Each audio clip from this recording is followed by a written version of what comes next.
Real life stories on display. Gifts and talents in every way. Building up the community. Have you had your 2% today? And we are back with another episode of the 2% Podcast. I am hosting today. I am Petey. And I am here with an amazing duo. We have Sam and we have Dan. Now, I am told that they are the king and queen of sourdough, is what I'm being told by many people. That's a bit of a stretch. It's very generous considering. Yeah. Well, I had an opportunity to taste the bread, and it was really good. It was the raspberry cheesecake one? It would have been white chocolate. White chocolate. White chocolate Sorry. strawberry. I'm sorry. All I know is it was And delicious. butterscotch apple. Oh, I didn't have that one. So I made 3 loaves today. Okay. And you didn't bring any for the episode. I really thought about it. Okay. Here we are. One of them is Nutella. I wish you never told me that. It does make it worse when you know what you're missing. Oh, that hurts my heart. But we're gonna continue. Anyway. I'm gonna try not to cry for the rest of the episode. But so while we're going in, let's tell the congregation, let's tell all our listeners a little bit about yourselves, who you are. I'm gonna a couple questions just to help you guys with these answers. One, how did you two meet? Individually, how did you two come to the Lord? And then how is your walk now that you two are together? All those, you can give as much or as little as you'd like for the answer. I feel like we had this conversation on Tuesday. We did. But still good stuff. And we didn't have it with everybody else. So From an audience of 4 to the audience of however. 40. All of YouTube. Yeah. Yeah. Yeah. So, Yeah. So do you want the truth or the story we tell about how we met? The correction story Daniel tells. 'Cause as you notice, I looked straight at him. This is his story to tell of how we met. The first time we ever saw each other was at International Mall, a little Starbucks kiosk that's on the Now ground it's floor. Okay. Tiger. Blind Tiger now. Coffee. We met there. I was wearing a lot of American flag apparel. And the very first words that Samantha ever said to me was, "You're mildly patriotic, huh?" And I said, "I'm not wearing my American flag sunglasses or socks." So, With like deadpan. Just deadpan. And he just slowly looked up at me and was just like, I'm not wearing my American sunglasses or socks. So yeah, like this is mildly patriotic. And it made me laugh. And that was it. And the rest is history. We walked around the mall. We went to a store that had a bunch of artwork and pretend we were an art exhibit and was judging all the art. Nice. That was cool. And then, that was our first hangout sesh. Now, prior to that, we had chatted on the internet prior to that. Okay. So we had a little conversation, a little text message thread going on. But that was the first time we actually met. Awesome. Yep. Awesome. And when did you realize, like, okay, she's the one, or like, how long did you guys date before you decided, like, okay, this is the one I want to spend the rest of my life with? So we met on July 28th of 2015. Okay. Which is the day before my brother's birthday, which is also the day that we left on a rafting trip. My old church youth group, we went on a rafting trip the day after. So we met her, then was North Georgia rather. Wow. And then I proposed to her in November. So Of the same year. of the same year. So Awesome. 4 months later, Oh. Yeah. pretty quick turnaround. Oh, we really felt like I had history and I was in a place where either I was going to be getting into a marriage relationship or I didn't need to have a relationship. I was in a place of feeling very intentional about like my future, and I really felt like having a husband is a bonus add in that point in my life. I had really come to the place where I had wanted to be married for so long and had bent myself in so many different ways to make myself fit to find that person who was going to marry me, instead of just letting myself be who God made me to be and relying on him to point me to who he wanted me to be with. And he was okay with my very directness. And you need to stay out. No. Stay out. Good. Things by yourself. Hey, we're recording. We're doing sound and video, so you need to stay out there. Oh, And we have a 4-year-old and a 5-year-old. pretty sure we will find some kind of way to edit that. Maybe Anyway. with some pictures or something like that. Well, we'll do Yeah. that. But, So it was nice because he came from a solid family background, and so marriage was really all a serious relationship could lead to for him. And so it was nice that we were both on the same page in that, and I feel like God honored the fact that we were willing to commit. And it wasn't we didn't know for sure how it would work out, but we knew that if there were both of us were willing to commit and we were willing to focus, that was enough. So for the why. okay. Well, let's go back a little bit. Let's talk about your upbringing, what brought you to the Lord before you got to meet each other. What was your history like? Who was Sam before Dan, and who was Dan before Sam? You can go first. Yes, yours first. Okay. I come from a family that had divorced pretty early in my life. I grew up with a sister and my mom, and then my dad and his husband. And so we grew up with a lot of polar opposites in our life. My mom was heavily involved in our church and heavily involved in a active spiritual relationship with God. Whereas in my dad's home, we were not in church and we were not, seeking spiritual growth in that location. Lots of love, but it was just a very different environment. Of course. And so coming into an age where I grew up in a Christian school that my mom worked in, and lots of love there and lots of truth being spoken to me there. But also, I had a lot of doubts on myself and insecurities about who I was and what it really looked like to be myself. And so when I was coming into my teenage years, there were a lot of questions, and kids are mean, they just are. They just are. It's part of life. It's part of the growing up experience. So there's always stuff that, you get picked on for, but I internalized it, instead of letting it brush off of me and allowing my identity not to be created by it. It influenced me. And it led me to make some choices and relationships that led me opposite of God and who God created me to be. I ended up in a pretty bad relationship for 5.5 years that became very abusive. And throughout that situation, I allowed myself to become numb in many different ways. Lots of choices and youngness really showing through in that. Right.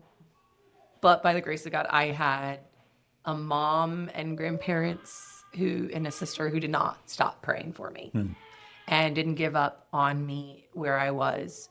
And so the minute that I came out and walked out of that lifestyle, they were there with open arms ready to receive me. They never stopped reaching out. They never stopped trying to love me, no matter how much I tried to separate myself from them.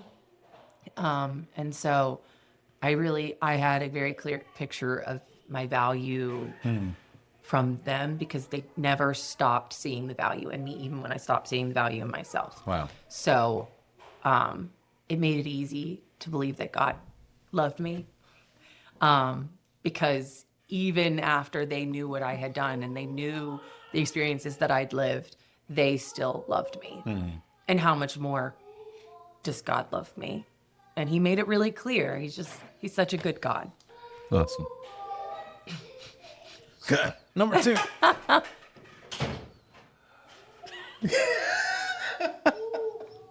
So we're definitely going to get into the kids and everything like that, because I think just the rawness of how everything's being developed right now. Yes. You know, it's part of it. It's part of part of your It life. is. And so Yeah. it's going to happen. We're going to have some interruptions, and that's going to be part of the show because. Otherwise, So- it's not being recorded. Yeah. Well, I mean, we'll get into that too, so that they get to know more about Lexi and Opie and everything like that too. So Yeah. All right, Dan, your turn. My turn. A little bit different there. I was basically born in a church. Literally, some of my earliest memories are in our old church, like kids area and the sanctuary. My parents were actively involved with the youth ministry at Grace Brethren Church in Palm Harbor. No longer a church, but the building is still there. Sure. So what is it now? Do you know? I actually don't know. Oh, okay. I know it's. I think they got a statue out front, so it might be Catholic. I don't know. Okay. I don't want to cut that part out. Because statues obviously means Catholic. Yeah, anyway. No, so I grew up going to church as long as I remember. Some of my earliest memories were in the church. My dad's dad was a minister. He came down and studied at Trinity Bible College back in like the, I don't know, 60s or 70s. Which is why my parents moved here after they got married. They moved back to Florida from Ohio. Started a family, of course. Went to that church when I was in 4th grade. We started going to Clearwater Community Church. That's where I really got actively involved in youth group and my faith. I was 11 when I accepted Christ as a personal savior. My dad came in one night, getting ready for bed. And he goes, "Hey, let's talk." And I was like, "Okay, why am I in trouble?" And then he just kind of laid out. He's like, "You're old enough. Let's talk about the reality of who God is." So I was there in my room that night with my dad that I said, "All right, yeah, I want that. Come on in." Since then, obviously, been going that direction. Okay. All right, next question. So obviously you both have people who were around you who definitely helped develop both of you guys in your faith, but there's still a huge difference in your upbringing. Did you guys ever see that as a clash when you two were together? How did that help shape your relationship? I had a lot of therapy tools. You know what I mean? Yeah. Therapy is great. It works. But there was a lot of maturity needed in the beginning of our marriage, especially on my part, because I thought I knew a lot. Especially on my part. No, because I thought I knew it all. And truly, I feel that now that, we've been married for a lot longer now, 10 years. It'll be 10 years this year. 9 years, so 4 9 months. years. Oh, I'm sorry. Anyway, there was a lot of immaturity on my part of thinking that just because I knew these tools and I had the therapy and I had done these things, that somehow meant that I knew what I was doing and that I knew how to communicate so much better than him. And so it didn't help the situation. It created tension and it caused us not to want to communicate as clearly. I can acknowledge and I can own that, but and just learning how to. I come from a long line of verbal processors. We talk it through. We talk loudly and with great passion. And to marry somebody who was an internal processor who did not and needed time from when I told him how I was feeling about something to when he would then try and do something about it, it would be a time period. He needed time to ride the train around and think about it to come back to the stop and then, okay, he's ready. And that's it just a lot of learning how to communicate with him. Of course. Because I thought I knew how to communicate. I thought I was this great communicator. And then, you're married and your past and history affects how you see things, and their past and history affects how they see things, and learning how to create a new future and separate from those things in some ways is really hard, but really worth it. Yeah, I don't talk a lot. I don't talk good. I don't talk good. But I always, when I was in high school and college, I always wanted to be that person who, like, when he talked, it mattered. So I tried not to talk a lot because the more you talk, the less the words matter in my mind. Yeah. Wisdom, knowledge. Yeah. Every time you open your mouth. Gotcha. Yeah. Hopefully. So I did spend a lot of time thinking before speaking. Again, because I wanted what I said to be what I meant and not have like a misconstrued idea of, if I start with this, it kind of evolves into this, but somewhere along the way, these words are going to get mixed in and thoughts could be misinterpreted or whatever.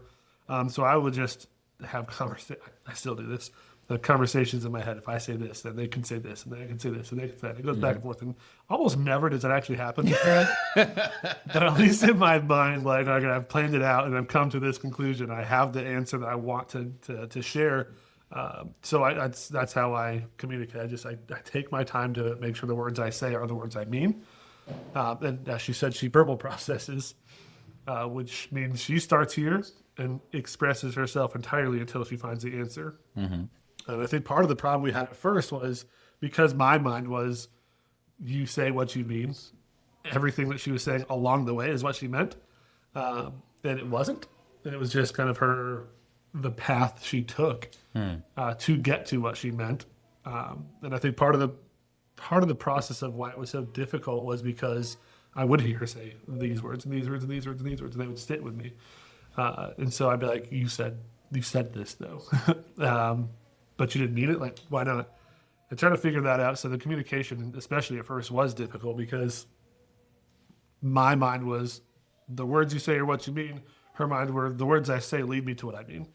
And so that was a difficult obstacle, we'll say, to overcome. We've sort of figured it out mostly by now. She'll give me space when I need to think, and sometimes it's 10 minutes, sometimes it's like 10 days, depending on what it is. And I have learned to, depending on how heated the conversation is, ignore her Zone until out. she says, this is what I mean. So she can sit there and talk verbally, and I'll look at her and be like, is this now or later? And she'll say, just ignore me.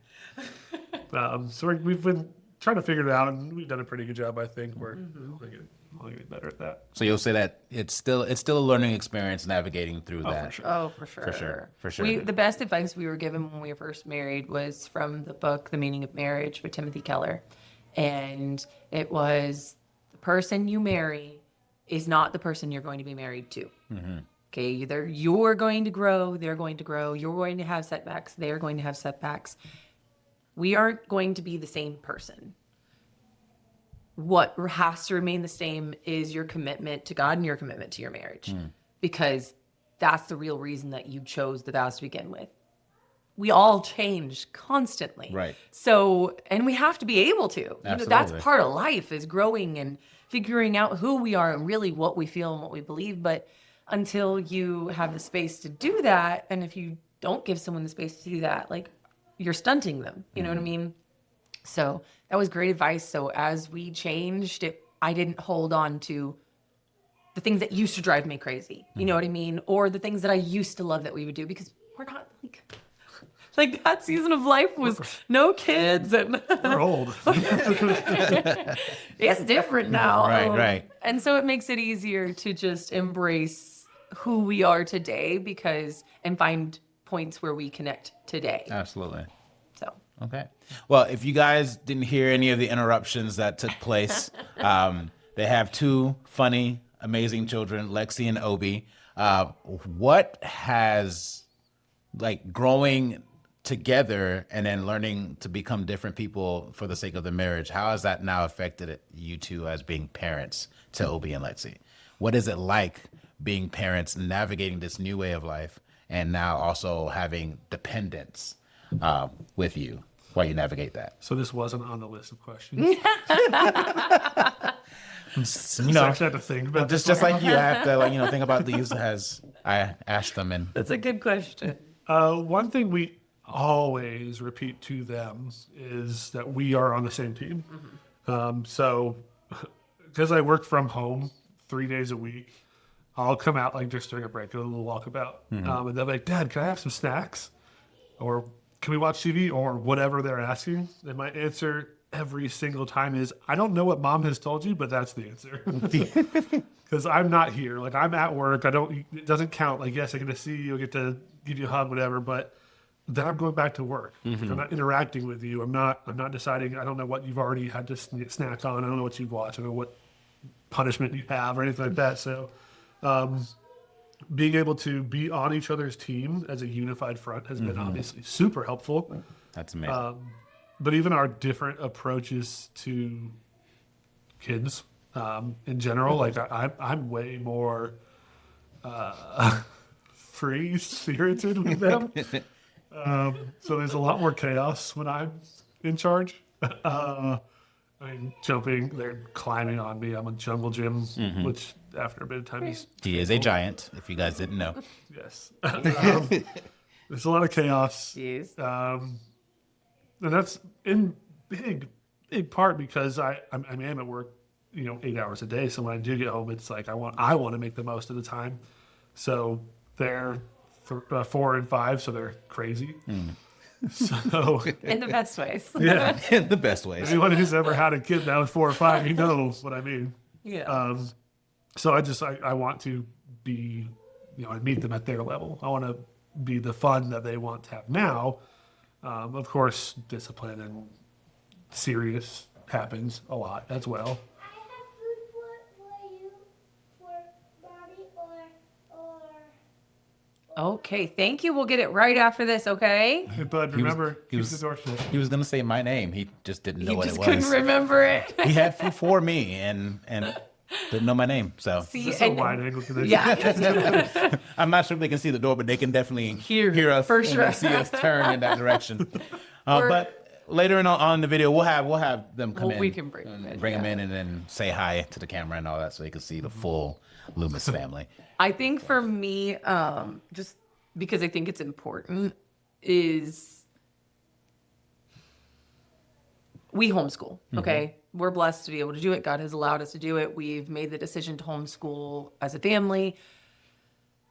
But because of that, there is a certain balance that is wonderful, but also hard. And being able to know that I can rely on Dan to bring the calm and to bring the steadiness. Even though I just said I'm the chaotic He, one. no, that steadies them. You know what I mean? They know that they can have fun with him and they know that they can just be themselves with him. And if there's something that needs to be handled and I know that I am not in a place to handle it, I know that I can trust that we're on the same page and we're on the same team and that he's going to come in and he's going to support me while doing it in a loving way that I may not be in a headspace to do right then. I can own that my headspace is not always the best to be handling the situation. Especially after 7 hours. 12. Time. So there are moments where I know that I can rely upon just as he was talking about before, his measured words. And that his measured words are always going to point them back to a father who's loves them even more than he loves them. And that those things are going to be a magnifying glass that shows Christ in him to them. And I think that has been very important in our raising of kids. Because man, they certainly show off like our flesh part of us really easy. They can pull it out, man.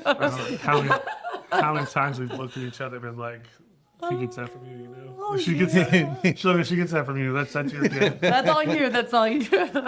It's true.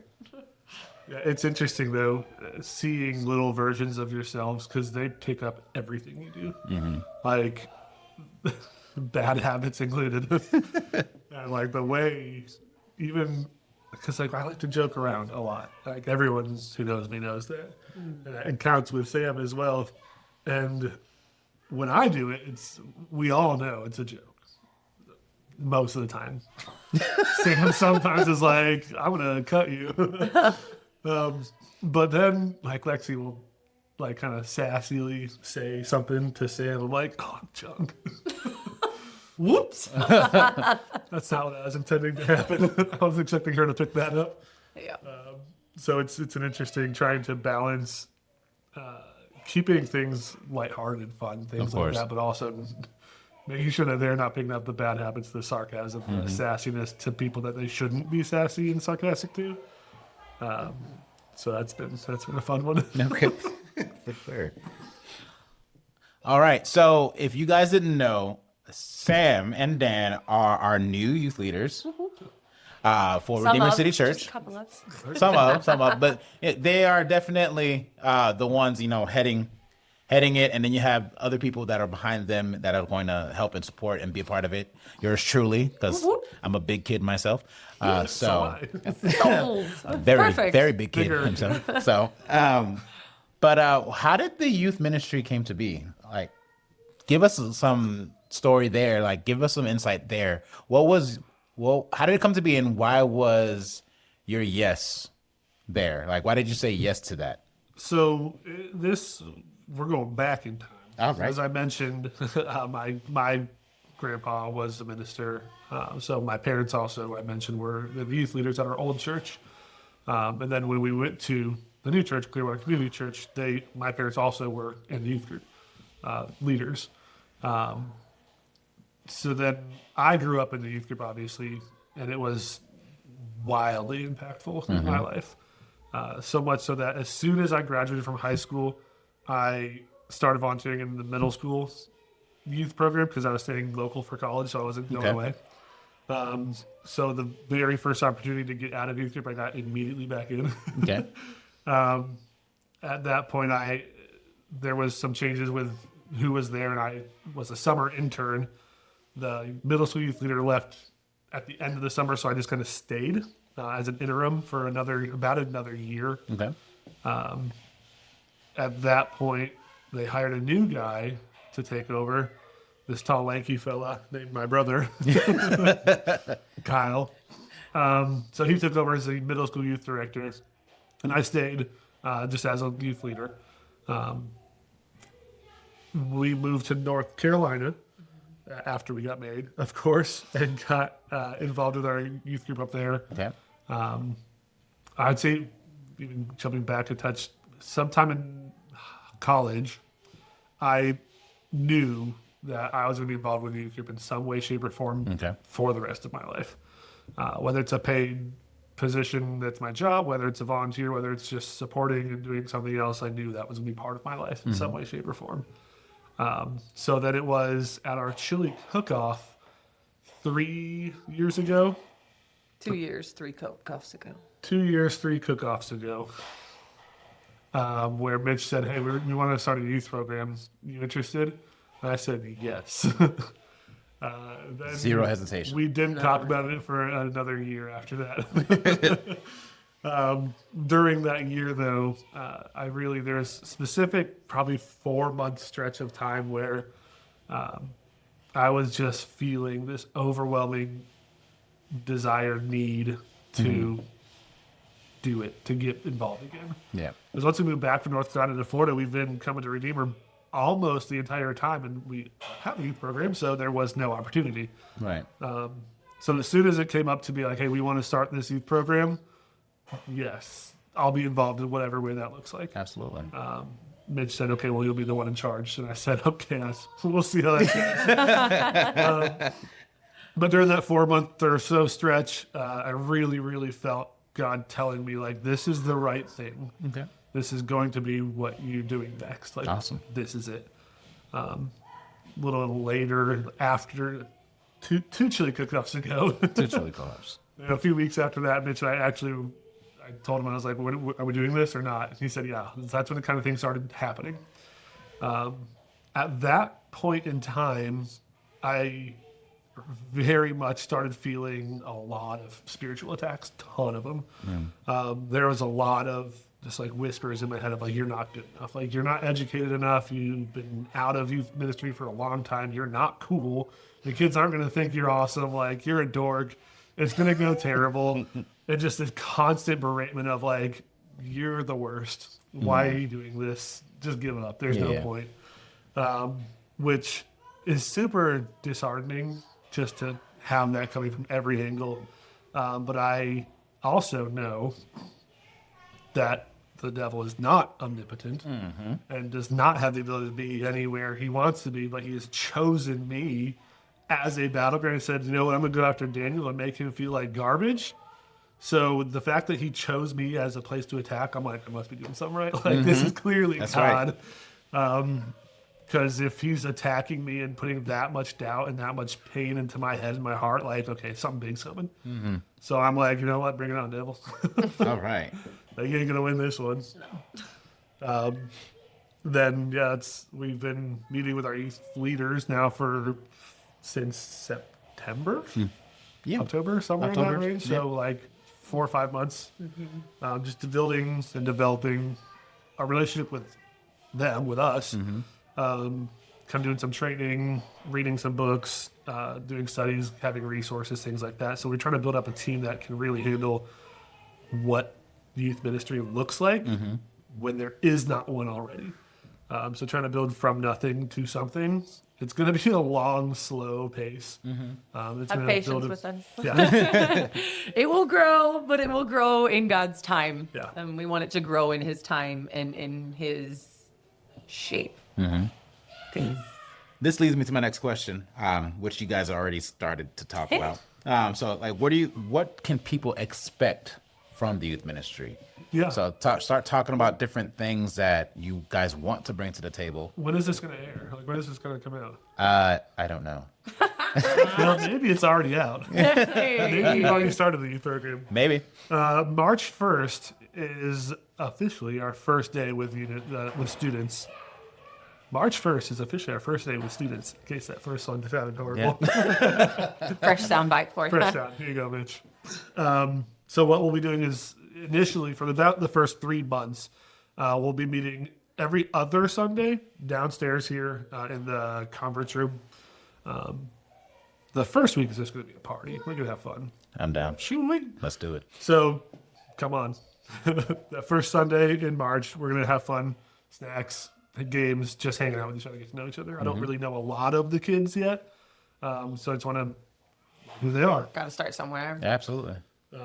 From there, it's going to be every other week. We're going to try to do either that kind of thing downstairs, games, lesson, maybe small breakout groups, depending on how many kids there are, or we're also going to do student service Sundays. So students and one of the adults will be parking cars. Students will be at the door greeting people. Students will be at the welcome center. Absolutely. Ushering. Making coffee, cleaning up afterwards. Hands-on. Really, I mean, I think because it's always been very important to acknowledge that no matter what age you are, you're part of the church. Absolutely. And that means you're part of the community and you're part of the hands and the feet. And I think a lot of times with kids, they think that they don't have a place in church other than the fun, and they don't realize their value to the church. And they're so valuable. They're so valuable in all the things, but especially in their ability to serve and what they can bring to the table. So we want to make sure that they're aware of that so that they have to step up and Absolutely. step into those things, because Yeah, you're yeah. not just a little baby, you're big enough, so to serve. Come the summertime, things will look different, and we're not entirely sure what that's going to look like yet. Again, we don't know how many kids are going to be there, what their ages specifically are going to be, how involved they're going to be. So we're going to kind of play as things happen, and as the ministry grows, we're going to grow with it. And our obviously our goal and plan is to have the best option available for what we have. And again, it'll be an ever-growing, evolving, changing thing. Absolutely. But kind of the summertime, we plan on having more events and fun things to get more involvement, be able to invite friends, things like that. There is plans of having, traditional youth group nights Of course. someday. Yeah. We have to sort that out and what that's going to look like and what day it's going to be. And Kids are busy now.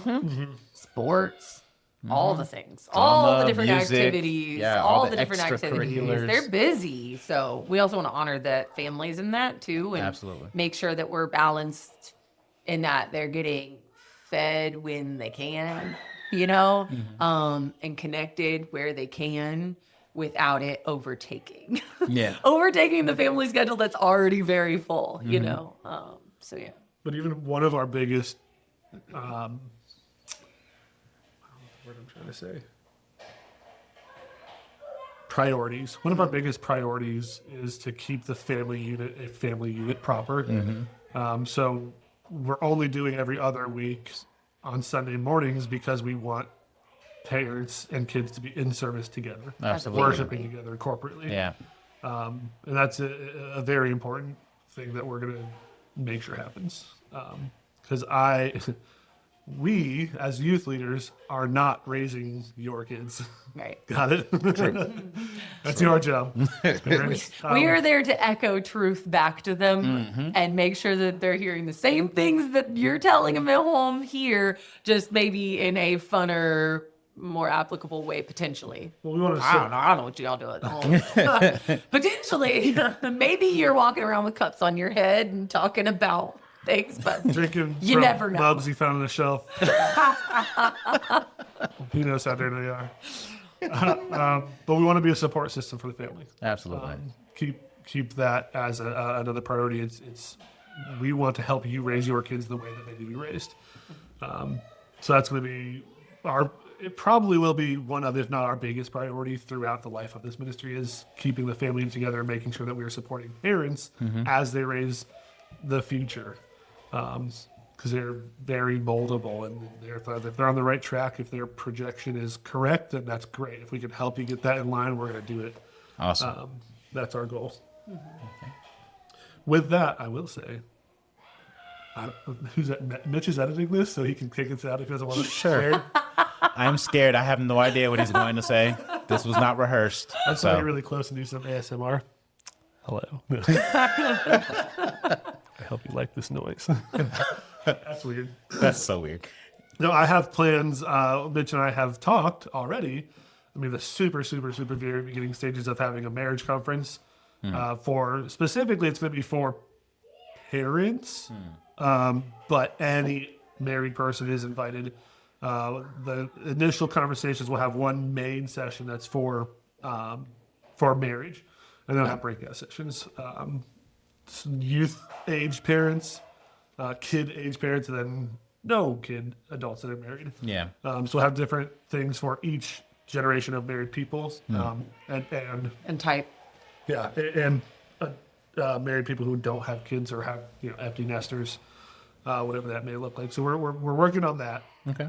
In conjunction potentially with having students learning at the same time. Yeah. You know what I mean? Right. It would be something, again, you'd be doing as a family. Correct. If you are part of the family. If your family is with kids, your kids will be doing their own version of a retreat. If you do not have kids, yours will look a little different. Right. But again, that whole unifying, seeking God together, seeking God and seeing, because I've heard it multiple times.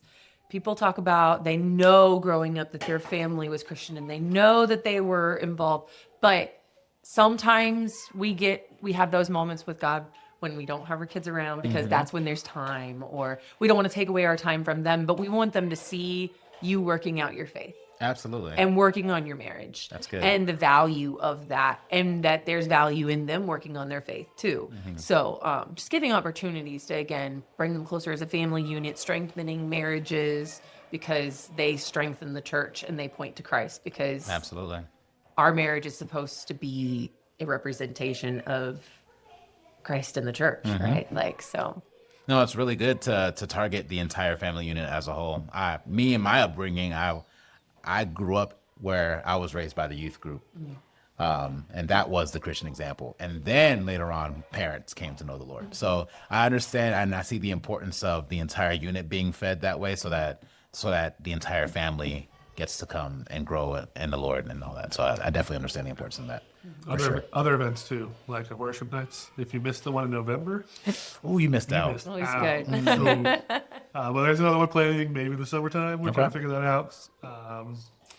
But that will be a recurring yearly, semi-yearly, I don't know, something like that, along with other events, specifically events that you can invite your friends to. So students, bring your friends. Yep. Things like that. So there's a lot of stuff in the plans of someday this is going to happen. We are just waiting to get there. Yeah, just get that momentum rolling and yeah, Momentum, absolutely. participation, involvement, growth. It's gonna. I am looking forward to see what God does for sure. We do need budget, so go ahead and give money.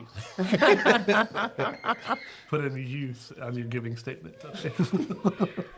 So, is there anything else you guys want to talk about as far as what's the youth ministries looking like, or what's going to happen, or if there's any funny stories about yourselves that you haven't shared yet that you'd like to? Anything before we get into our last question? Any last minute statement, story, etc. This will very likely be coming out after these announcements are made. Okay.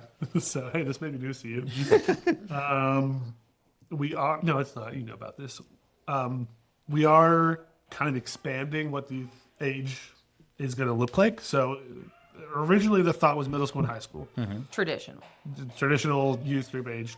The issue with that is we have like 3 high schoolers that are not already actively involved in another youth group. And we're not looking to pull them away from their community. That's not the purpose of us adding this. It should be a value add, not a value take away. Right. You know. So yeah, those kids that are already in their youth group and have relationships with the leaders, with the other students, to stay there, please. Keep that going. Keep those, Unless you want to, You can always do both. it's always open to you. but don't Always leave open. that because your home church, quote Don't feel unquote, like where you your have parents are to. going. That's not what we're looking for. We want you to be involved where you feel connected, and that's part of the reason why we're pushing the age down to 4th and 5th grade as well. Okay. Because right now there's a pretty good group of 4th and 5th graders, and that will help us to grow as they grow. It'll give us numbers. Yeah. That are not already actively involved in other youth groups. We'll be able to build it around the students we have specifically, rather than like hoping that we're doing the right thing and some kids come in and it's like, this is my style. So we're hoping to find a way to get starting at that age to really blend into and develop a program that works specific for the kids that are here. Yes. Yes. Give me one moment. I gotta go. A parent's got a parent, So, What's our last question, huh? What's our last question? well, I was gonna wait for Sam. Let me know Get so I to- can think about it. So the last question is part of the missing child segment. That's one of the segments that we do in the 2% podcast. And the question is going to be, what is missing from modern day worship and how do we get it back?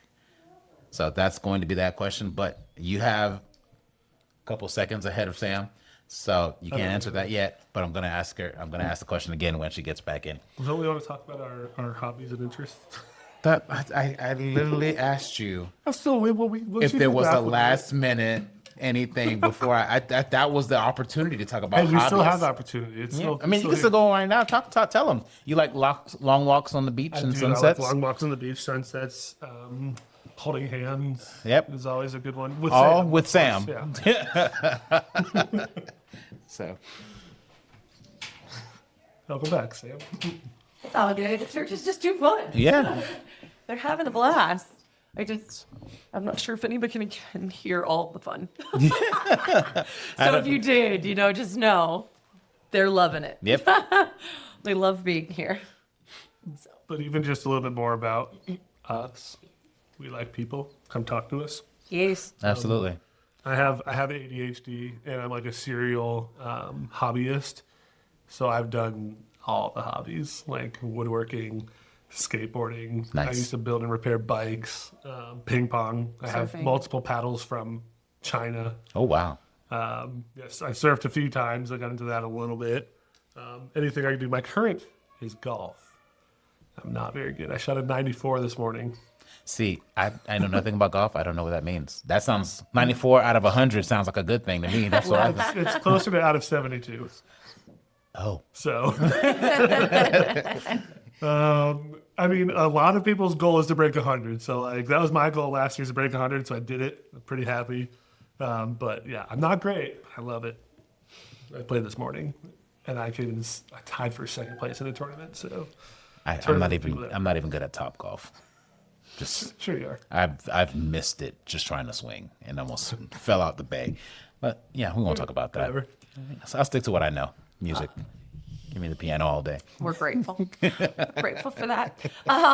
We're both serial hobbyists, so you can imagine the struggle that brings of having all the different hobbies. Right. Like I did the leatherworking and he did woodworking, and they were both at one point in time. We both had hobbies that required a lot of stuff, Equipment. requirements. Expensive equipment sometimes. Yes. So it clashed. So I mean, It's hard to buy stuff for it's your hard hobby to do. when Yeah. you have multiple hobbies that cost a lot of money. Yeah, that's true. But so now my hobby is reading. That's Because pretty cheap. it keeps me calm and gives me an outlet that doesn't require a lot of all the other things, because I pour all my energy into all the other things. So my hobbies are minimal now. I also want to challenge anyone who thinks they can beat me at Halo 2, Halo 2. because I will beat you. Oh, He's showing his age. that's pretty far back, man. Halo 2. Halo 2, man, that's what I grew up on. My friends and I had 4 friends in high school. We played every single Friday. And it was, I mean, we had a ton of fun. We also got into fights. Like, Yeah. And I absolutely. challenge you to Winning. lose to me, because that's how good I am, that I'm going to lose. So you really have to put some effort in to lose against me. So we make quite the pair. So youth tournament, Halo 2. Oh, yeah. yeah, I am for Done. it. It's very possible. Totally for it. Halo 2. Let's do it. Specifically, that's Halo 2, though. Halo 3, I might win, but Halo 2, I'll kick your butt. Isn't the gameplay like the same? It's not. Is it not that the different? Oh, It's not the it's same. news to me. I wouldn't know. They're kind of close. Okay. It's the same game. It's the same franchise. It's just a little different. A little different. Yeah. Gotcha. All right. So we're going into our last segment, which is the missing child segment. That's basically where we talk about what's missing in the modern church today. So the question that I have for you guys is, what's missing from modern day worship, and how do we get it back? Ooh, pick me. Yes. I feel strongly that worship is missing abandon. I feel as though, and it is a feeling, it's an intense feeling, that we get so caught up in what it's supposed to look like, or what we're supposed to be feeling, or what we're supposed to be thinking about, or, whether or not the sound is perfect or whatever. We get so caught up that we forget that the whole purpose is to just glorify who God is.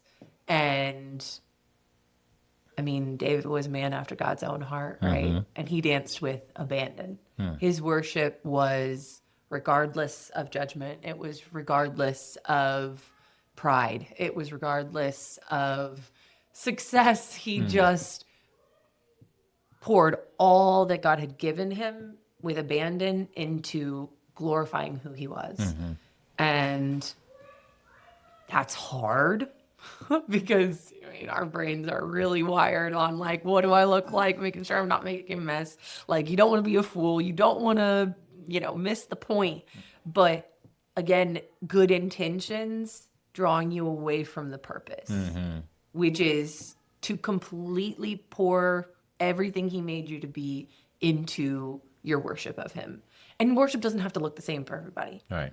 Like, if for you, the actually singing is more distracting to you, sit and soak in and really absorb what the words are saying. Or, if you can't sit still and you need to move, then move. You know what I mean? Like, it Right. doesn't have to be on beat. That's okay. That's You're okay. not mic'd up. It's That's okay. fine. Like, just the freedom I think that can come from worship is lost sometimes because we want to make sure that it sounds pretty. God says, make a joyful noise. And if you're King James, it says make it a loud. A loud noise, Right. you know? I think we're so It's- focused on the opinions of others that it affects how Right. we worship the one who needs to be worshipped. Right. It doesn't matter what their opinion is because Right. it's supposed to be an incense that's raising and it's sweet and it's for him. Mm-hmm. Like it's not about us, like at all. Right. So if that's where you're feeling like it's at, try and reframe how you think about and approach worship. Because as a parent, I can speak to my kids aren't always on tune and they aren't always on the beat, but darn if it doesn't make me smile when they really truly pour themselves into singing or dancing or doing Absolutely. any of the things to show me something. Right. I can only imagine how much sweeter it is for God because he created us Right. from scratch, like for a purpose. He knows exactly all of our strengths and weaknesses, and to see us with abandon, just giving it all, I can only imagine how sweet that is. Right. And to be so concerned about other people who are also finite, Oh yeah. which it's their own opinion of what's good and what's not. And we're so concerned about that opinion. And God is like just right there. And yet, your freedom can unlock their freedom. Mm-hmm. And your willingness to choose abandon and to choose God over glory for ourselves, it can be freeing for other people. And so, even if it's not, you think it's going to be distracting or whatever, I get that. I do. I get the distracting thing. I get it. But if you are doing it with a pure heart, do you not think that God is going to honor that and going to allow it to open up other people's eyes or open up their prison cells? Man, like worship literally opened the prisons. Like we are walking around and around people who their souls are prisons right now. Like your worship can unlock those. You just have to really allow yourself to Absolutely. worship. Because I don't think that when they were down in those prisons and worshiping that they were like holding it back. Like Right. they were letting it all out. Okay, it may not have been pretty, but it was true. They'll even say to those who do get distracted and angry if someone's singing off key, but they're going at it. If you're upset by that, then check your heart. Yeah. Read the Bible. You're wrong. Why are you doing it? Stop. Focus on God. Right. But I would say I've been thinking about this question like nonstop for the past few days, trying to figure out how to not answer the same thing as her. But I think probably what I think is one of the biggest things missing is continuous, constant worship. Because worship isn't on Sunday morning with PD on stage. Well, that's one instance, that's one time, that's corporate worship. But what are you doing in your car, like when you're driving to work? Like what do you have on there? Maybe it's an audiobook because you need to do something. Maybe it's Uh-oh. Cut. Parent time number 2. Was that Obi or Lexi? That's Obi.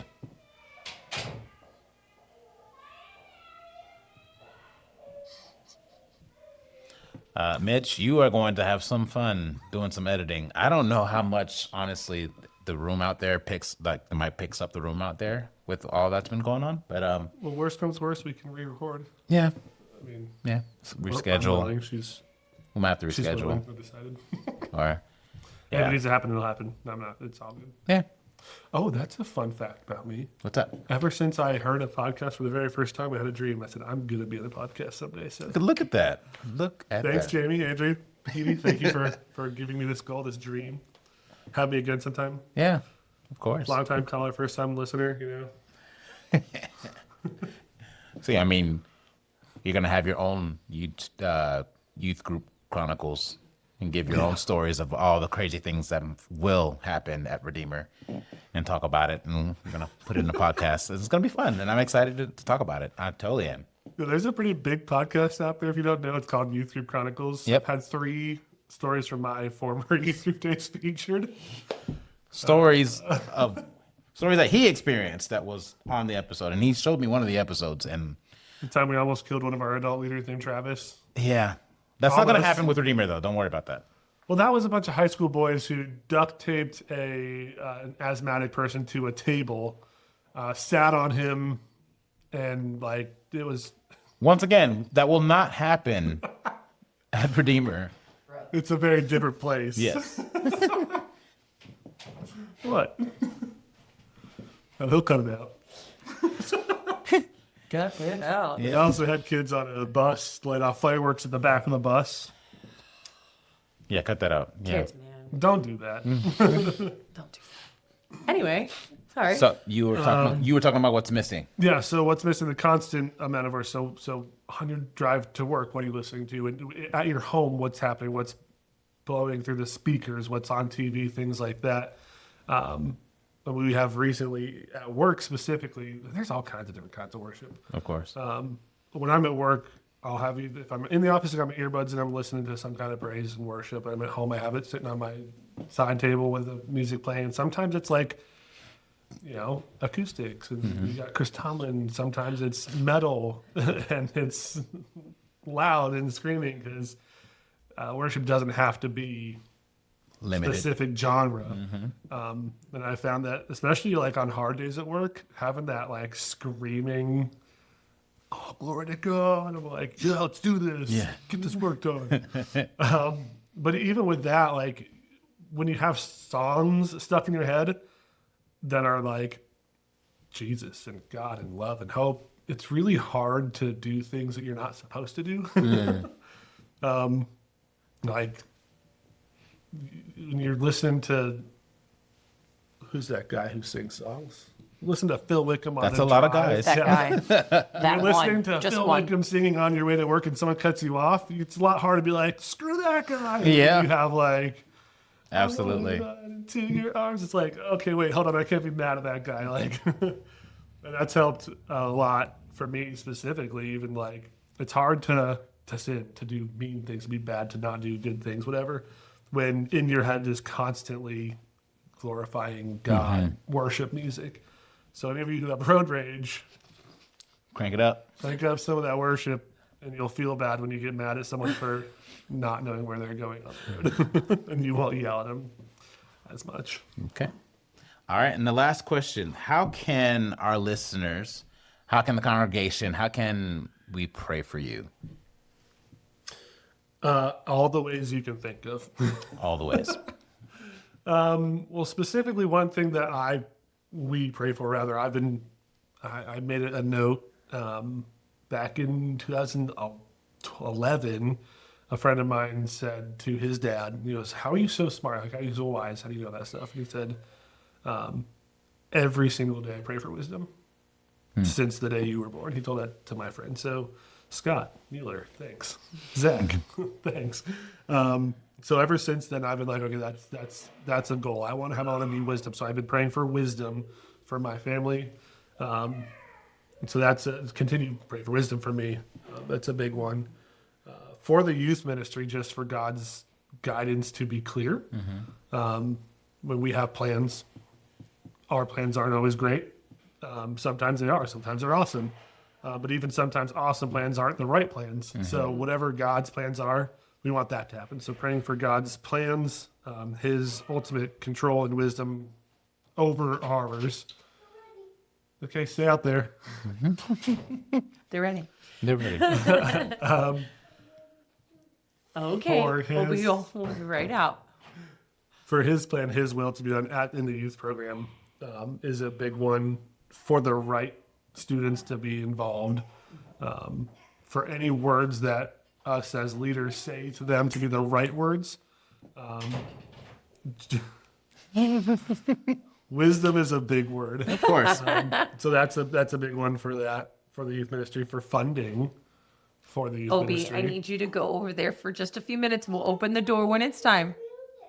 I promise you, we Soon. will open the door when it's time. Just give us a couple more minutes. You're doing an awesome job. You can do hard things.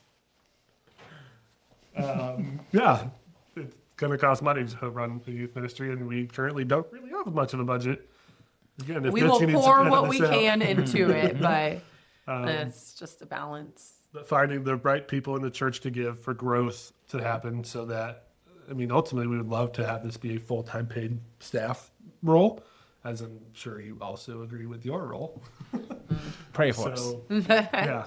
For the Provision. For the right kind of church growth, not just numbers, because numbers mean something, but like it doesn't mean much. Right. So the right kind of church growth so that we can really have a big impact in the neighborhood. In our Absolutely. Community. so that's I say that's, from my perspective, those are the biggest thing. Wisdom, God's plan for the ministry, and then for the right type of growth. Sam?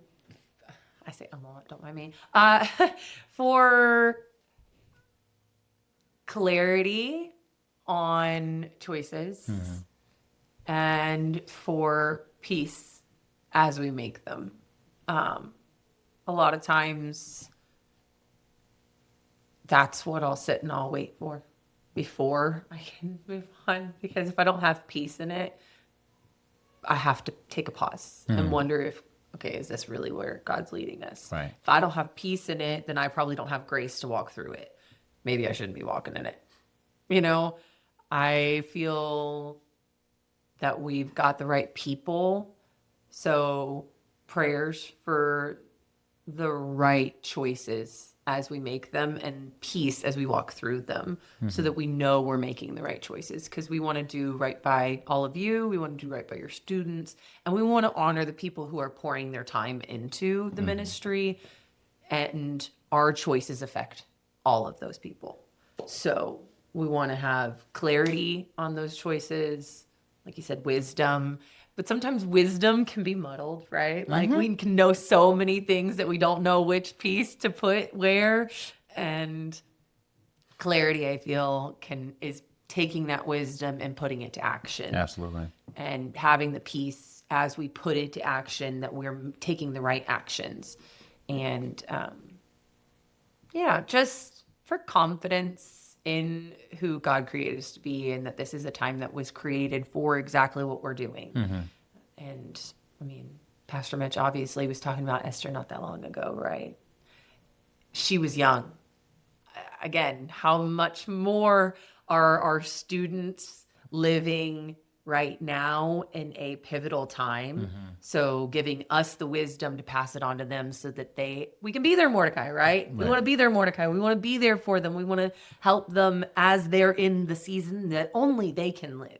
Only they can have that impact. That's so good.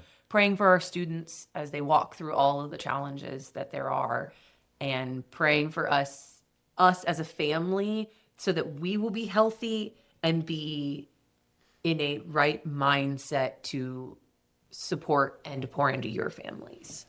Bring us together. That's awesome. Oh, Yeah. yes. Go ahead. You had something else? Well, I don't know if this really fits in with this question, but I guess it does kind of go along with the lines of the wisdom. I mean, Sam and I have been praying about what will our life look like if and when God calls us into ministry. And obviously that's now, but we don't have a limit on that. And we also have been praying for years about overseas ministry as well. And God has not said yes.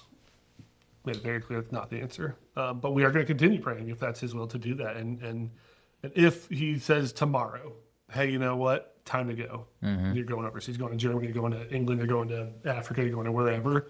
Then for us to be able to say yes with confidence, knowing that this ministry that is barely taken off is still in the right hands, and the right people come into place here. Because it's not about us. Yeah, it's We not about us. aren't the youth ministry. We're kind of heading it up, and that's cool. I love it. I'm super happy and proud and honored to be a part of this, especially at the very beginning like this. But like, it's not our ministry. It's Redeemer students, Redeemer City Student Ministry. That's what it is. It's not Daniel's ministry. It's not Sam's ministry. It's not Petey's ministry. It's Redeemer City students. So if God ever does answer that question, that prayer of ours, and says, yep, you're going, for peace, for us to be able to walk away the right way, and we'll love this. It's okay to be emotional. Yeah. That's one thing you learn about me is I cry. But But whatever that looks like for us in terms of what ministry is, for that to be made with thorough prayer, wisdom, peace, and then for the right next thing to happen here. Because as of right now, our priority is here and it's going to be here until God tells us change your priority. But we won't limit God. Yeah. Yeah, So absolutely. All right. Well, there you guys have it. You have now met Dan and Sam, our new Redeemer City youth leaders, and I am expecting great things because we serve a great God. And let's go ahead and bring the kiddos in here so that you guys can see where all the ruckus came from. You're You know. hey, get in here. Dude, I'm sweating. I feel great. Was it nerves? Is it nerves? Yeah. Yeah. Why? No, I mean, Just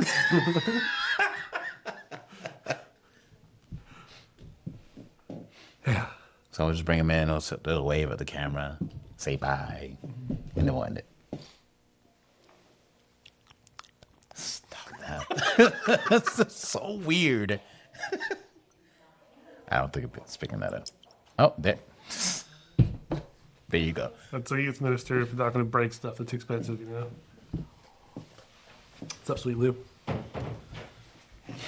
it's so bright. Wanna go to Mom? Hey, you going over there? Come here, dude. You want to be interviewed? All right. What's your name? Lexi. How old are you? 5. What do you want to be when you grow up? Be marine biologist. Ooh. What's your favorite thing to do? I don't know, Daddy. You don't know what your favorite thing to do is? That's okay. That's okay. You have lots of things you like, right? Yeah. What about you? What's your name? Obi. Well, how old are you? 3. Oh, No, 4. 4. He just turned 4. Just turned 4. So it's kind of confusing. What do you want to be when you grow up? A firefighter. Ooh. Firefighter. You That's also really fire. like and a Nice. paleontologist. And a paleontologist. And a paleontologist. And a strict sandwich. Oh man. He has a lot of likes. Yes. What is your favorite thing to do? Taking care of dinosaurs. Taking care of your dinosaurs. dinosaurs. He has pretend dinosaurs. Nice. What's your favorite place to go? Do Chuck E. Cheese. Chuck E. Cheese. The whole 2 times you've ever been in your whole life. And he knows it. He knows what he likes. Can I have my turn? Yes. Yeah. What do you want to answer? I know what my favorite thing hang with Bob. Hang out with Bob. Boo Your boo baby. Baba. Oh, Bob. Okay. Hey, Bob. All righty. Let's go ahead and wave bye to the camera. Say bye, everybody. Bye. Bye. Thanks for watching. Real life stories on display.